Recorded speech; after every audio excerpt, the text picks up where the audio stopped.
আপোনালোকে জানে যে অৰুণোদয় আঁচনি আমি 2019 চনত আৰম্ভ কৰিছিলোঁ। প্ৰথম 830 টকা দিছিলোঁ আৰু 20 লাখ পৰিয়ালক আমি দিছিলোঁ। তাৰ পিছত চৰকাৰ আহিলে প্ৰথমতে 1000 আৰু কোভিডৰ কাৰণে 250 টকা যোগ কৰি আমি 1250 টকা দিলোঁ।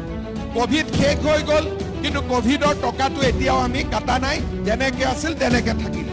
তাৰ পিছত আমি কি কৰিলোঁ, 20 লাখৰ পৰা 27 লাখ পৰিয়ালক আমি অৰুণোদয় দিলোঁ।